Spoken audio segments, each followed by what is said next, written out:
Hey folks, in this episode I'm going to show you how to make a seamless looping system, otherwise known as a ping pong cross fade. This can be used to drive noise textures, Voronoi textures or wave textures. So without further ado, let's get to it. Open up Blender. Just as a note, we're going to be using the node wrangler for this. So I'm going to take my default cube, I'm going to hit delete, I'll then hit shift A, I'm going to go mesh and we'll choose Icosphere. I'll navigate to the bottom left of the 3D viewport and I'll expand the add Icosphere options. I'll then increase the subdivisions to 4. I'll just collapse these options. I'll right click and choose Shade Smooth. I'll use the default material for this icosphere. I'll tap into edit mode. I'm going to hit S to hit enter. I'll tap out of edit mode. Hit Shift D to duplicate the icosphere. Escape it back in its original location. Tap into edit mode. I'll hit S to scale. I'm going to hold down control to snap it into increments and I'm going to scale it up just a couple of units. Maybe around about there. I'll then tap out of edit mode. We need to give this icosphere a different material. This is going to be the Ping Pong Cross Fade system. So I'll navigate to my shader editor. I'm going to click this free button and that will make it a unique material. I'll then rename this material to Stay Sharp. While I'm at it, I might as well go to my outliner and I'll rename the object to Level Up. I'll then change my render engine from Eevee to Cycles. I'll toggle on rendered view. In my shader editor, I'm going to hit Shift A. I'm going to go Texture and we'll choose Noise Texture. And I'll pop that there. I'm going to change it from 3D to 4D. I'll connect the factor socket from my noise texture into the alpha socket of the principal BSDF. I'll hit Shift A, we'll go color, and we'll choose color ramp, and we'll pop that in between there. I'll then change the interpolation type of the color ramp from linear to constant. I'll select the white flag, and I'll change the position to 0.49. And just for the minute, maybe we'll give this a different color, just so we can see what's going on. So I'm going to change this to a nice light blue color. On the noise texture node, I'm going to set the detail to 4, and I'll set the roughness to 0.1. And now we can manipulate this W factor on the noise texture to drive the animation. We're going to need 2 noise textures to make a ping pong crossfade effect. And the reason is, if we use this W factor, which counts to affinity, it will never loop. But then if we go forward and then go backwards, you can see it doesn't loop seamlessly. So for this to work seamlessly, we're going to need the W factor on this noise texture to count upwards. And for the duplicate noise texture, the W factor is going to be counting backwards. So I'm going to hit Shift D to duplicate, and I'll bring this down to here. I'll then hit Shift A, I'm going to go Color, and we'll choose Mix Color, and I'll pop that in between there. I'll swap out the factor for the color socket into socket A, and I'll also take the color socket from this noise texture into socket B.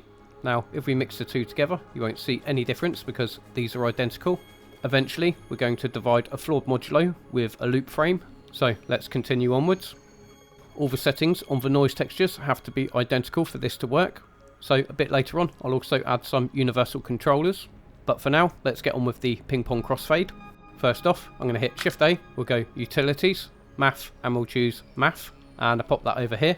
I'll then change it from Add to Floored Modulo. And the function of Floored Modulo, it basically repeats a sequence. So for example, we could set these values between 1 to 3. So it will count 1, 2, 3, it will then go back to the beginning, count 1, 2, 3, and so on and so forth.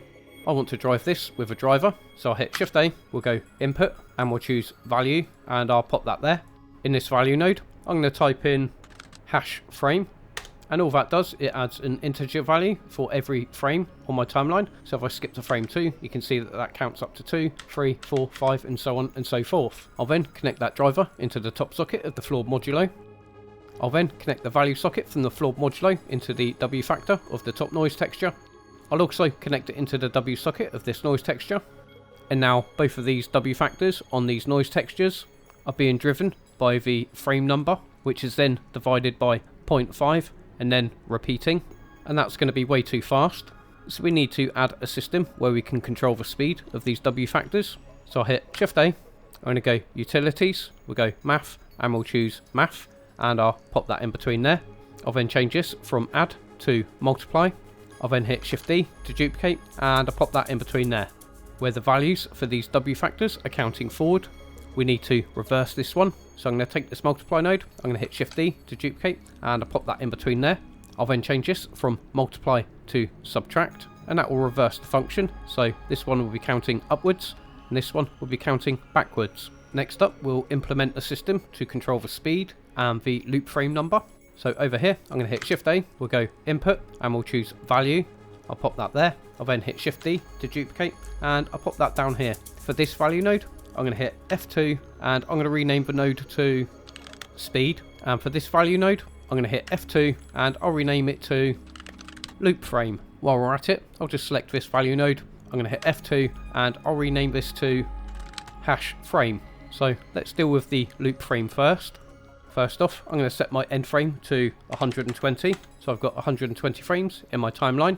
I'll then set my loop frame node to 120 because I want it to loop on frame 120. I could also set this to 60 and it will just loop at 60 frames. I'll then connect the loop frame into the bottom socket of the floored modulo. I'll also connect it into the bottom socket of this subtract node. There is one more element to the loop frames, but for now we're just going to move on to this speed node. So I'm going to take this math node here, I'm going to hit Shift D to duplicate, and I'll change it from subtract to divide. I'm going to connect this speed node into the top socket of this math node. I'm going to change the speed to 2.5.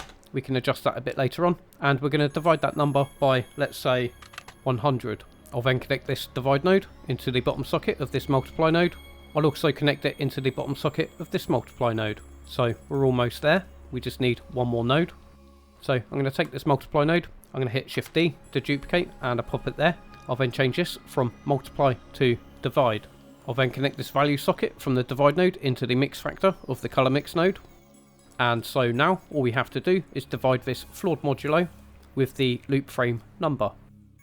And now if you hit play, this should loop seamlessly. Excellent. Maybe I'll reduce the speed to 1. And maybe I'll change the loop frame to 60, for example. I'll then change my end frame to 60. I'll just hit play and you can see that it's looping seamlessly on frame 60. Excellent. So I'm just going to move some of these nodes out of the way quick. If you remember, I mentioned that all the settings on both of these noise textures have to be identical for this to work, otherwise the illusion is lost. To ensure consistency, I'm going to add a set of value nodes to control each of the parameters on here. Hit Shift A, go input and choose value and pop that there. We'll then duplicate this 3 times, so we've got 4 value nodes. For this top one, I'm going to hit F2 and I'll rename this to scale. For this second one, I'm going to hit F2 and I'll rename this to detail. For this one, I'll hit F2 and we'll rename it to roughness. And finally, for this value node, I'm going to hit F2 and rename it to distortion. The scale is 5, so on here I'm going to type in 5. The detail is set to 4, so on here I'm going to set this to 4. The roughness is set to 0.1, so for this one I'm going to type in 0.1. And my distortion is set to 0, so I'm just going to keep that at 0. I'll connect the scale value into the scale sockets of the noise textures. And I'm going to do the same for detail, roughness and distortion. So now if I change the scale, it's going to change the scale on both of the noise textures. And the same with the detail, the same with the roughness, and the same with the distortion. And that just ensures we don't break the system. Box select all of these nodes here, hit F to add a frame, and rename it to Ping Pong Cross Fade Loop System. Maybe I'll give that frame a colour, so I'm going to hit N to open up the N panel. I'm going to enable colour, and I'm just going to give this a random colour, maybe something around there perhaps. Towards the end, I'll spend a bit of time cleaning up this node tree so it's easier to read. Before we move on to giving this material a bit of life, it's a good idea to save your project. So I'm going to go to File, Save As, and I'm going to save my project as Like and Subscribe. Thanks folks, you absolute legends, and then click Save As. Let's give this some colour. Shift A, we'll go Colour, and we'll choose Mix Colour, and I'll pop that there. I'm just going to copy this colour over here, so I'm just going to drag that colour into this colour swatch. I'll then click in this colour swatch and I'm going to change this to a richer blue, maybe something around there. I'll then connect the result into the base colour of the principal BSDF. I'll then connect the result from the Ping Pong Cross Fade into the mix factor of the colour mix node. I'll hit Shift A, we'll go colour and we'll choose colour ramp and I'll pop that in between there. I'm going to change it from linear to ease. I'll then click this drop down menu here and I'll choose flip colour ramp. And now I'll drag this white flag all the way across over to here. I'll drag this black flag all the way over to here, and you can see we're getting this edge effect here. So I'm going to make this nice and tight. Okay, I'm happy with that. In fact, on this colour ramp, I'm going to change the white flag to 0.5, and on the black flag, I'm going to set this to 0.525. I want to animate the colour on this material, so I'm going to hit Shift A, we'll go colour, and we'll choose hue saturation value, and I'll pop that in between there. I'll then hit Shift D to duplicate, and I'll pop that there. I'm going to set the hue on both of these nodes to 0. I also want to drive some emission on this. So on your principal BSDF, expand the emission options. We'll then take the result from the Ping Pong Cross Fade into the strength socket of the emission. We'll hit Shift A, we'll go Color, and we'll choose Color Ramp, and we'll pop that in between there. I'll change the interpolation type on the color ramp from linear to constant. I'll then click this drop down menu here and we'll select flip color ramp. I'll then drag this black flag all the way across to maybe, let's say, 0.495. I'll just toggle on rendered view. In the shader editor, I'm going to hit Shift A, we'll go utilities, we'll choose math and we'll select math and we'll pop that in between there. We'll then change this from add to multiply. And now this multiply becomes our strength, so I'm going to set the strength to 10. I'll then connect the color socket from the hue saturation value into the color socket of the emission. So now let's animate the hue.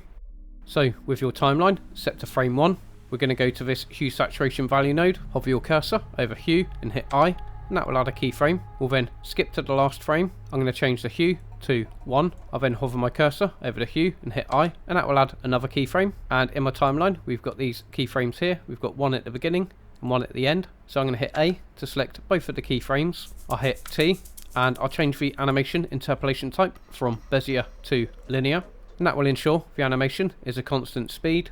And now, if I hit play, you can see that the hues are animated. Excellent. So next up, I want to add a bit of displacement for this. So I'll hit Shift A, we'll go displacement, and we'll choose displacement, and I'll pop that there. I'll then connect the result from the Ping Pong Cross Fade into the height socket of the displacement node. I'll then connect the displacement socket into the displacement socket of the material output. I'm going to increase the scale to 1. I'll then go to my materials tab over here. I'm going to scroll down. I'll expand settings, and under surface where it says displacement, change it from bump only to displacement only. And now on your displacement node, we can increase or decrease the scale based on your personal preference. I want to increase the resolution of my icosphere, so I'm going to go to my modifiers tab over here. I'll click add modifier, we'll go generate, and we'll choose subdivision surface. You could enable adaptive subdivision, but for me, I'm just going to go over subdivision of level 3. I'll also decrease the scale on my displacement. Maybe I'll set the roughness to 0.124. I'll hit numpad 1, numpad period, and that will align the view to the selected object. I'll then hit Control Alt numpad 0, and that will align my camera to the 3D viewport. I'm going to select my camera. I'm going to ensure that the X and Z location are set to 0. I'll just quickly skip back to frame 1. I'll navigate to my world tab. Over here, I'll decrease the strength to 0. In my 3D viewport, I'll hit Shift A, we'll go light, and we'll choose sun. I'll then go to the Object Data tab over here, and I'm going to increase the X rotation to, let's say, 70 degrees. Maybe I can adjust the Z rotation to 35 degrees. I'll then select the default light, that's over here, so I'm going to hit G, and I'm just going to bring this down to around about there. Now you can see that this light is creating this spot on here, and I don't want that. So with your light selected, I'm going to go to my Object Data tab over here. I'll then expand visibility, and then I'll disable glossy. Maybe I can change the color of this light, so I'm going to go to my light data tab over here, and I'm going to change this to maybe like a yellow color. I'll just select my sun lamp. I'm going to set the strength to 1.5, and I'm going to change the color to maybe a slight blue tone. And for the sun lamp, I'm going to change the angle to 45 degrees, and that will give it softer shadows. And again, we can see the reflection of the sun on here. So I'm going to go to my Object Data tab over here. I'm going to scroll down, and under visibility, I'm going to disable glossy. And for this object, maybe I'll hit S and scale it down, just so it's a bit closer to the inner icosphere. I'll then select the original icosphere, and I'm going to reduce the roughness to 0.25. So if you want to take this a step further, for these two noise textures, we'll give this a coordinate system. So we'll hit Shift A, go input, and then choose texture coordinate, and we'll pop that there. We'll then connect the object coordinates into the vector of the two noise textures. We are going to have to reduce the scale. So I'm going to set the scale to 0.5. Maybe I'll set it to 1. I'll then take that object. I'm going to hit Shift D to duplicate, escape it back in its original location. I'll then hit S to scale, and I'll bring it out to around about there. I'll then hit Control A, and we'll apply the scale. I'm just going to toggle on Material Preview. I'm going to hide the duplicated icosphere from the 3D viewport. I'll also go to my modifiers over here, and I'm just going to disable the subdivision surface for viewport. And because we remapped these noise textures to an object info, this is going to affect the speed of the animation. So if I hit play, you'll see that it's quite slow. So if we want to speed that up, we simply go to this speed controller and I'll set this to 2.5. And now if I hit play, you should see that that's sped up now. Excellent. For my final animation, I'm going to set my loop frame to frame 120, and I'll also change my timeline end frame to 120. And now it should loop on frame 120. Excellent. I'm also going to have to change the keyframes on this hue saturation value node. So on my timeline, I'm going to click this button here. I'll just increase my timeline. I'm going to select that keyframe. I'll then hit G, and I'll bring this keyframe all the way to over here. So that's frame 120. And now if I hit play, you should see that the hue is animating seamlessly too. Excellent. In my shader editor, I'm going to hit Control Spacebar, and that will go into full screen view. I'll tidy up this node tree. I'll just give you a quick example and then I'll time lapse the rest. So I'm going to hold down shift, right click and drag through these noodles, and that will create a reroute node. I'll do the same here, hold down shift, right click and drag. I'll then hit G, bring this over to here. I'll do the same for this noodle. I'll hit G, I'll bring this down over to here. I'll then box select these reroute nodes. I'll hit SX0, just box select these noodles here. I'll hit G, bring these up to here. I'll select this divide node. I'm going to hit G. As you can see, the noodle going into the top socket of this divide node comes from this rail here. So I'm going to take this reroute node and plug it into the top socket of this divide node. I'll then hold down shift, right click and drag. I'll hit G, bring this down here. Select this one, hit G, Y, bring this up to here. And so I'm going to shimmy all these about until everything is nice and tidy, and I get back to you as soon as it's done.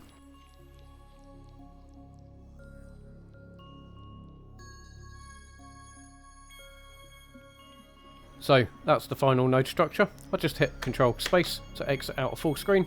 We'll then go to our render tab. Over here, I've got my noise threshold set to 0.025, my max samples set to 512. I've also disabled reflective and refractive caustics. I'll then go to my output tab over here. Select a file format of your choice. I'm going with PNG set to RGB. Under output, click this folder icon. Select a file location where you want to save your image sequence and then click accept. And then it's simply a case of hitting Ctrl F12 and that will render out your image sequence. If you enjoyed this episode and you want to dive deeper, click this next tutorial. Stay sharp, have a great day, and level up.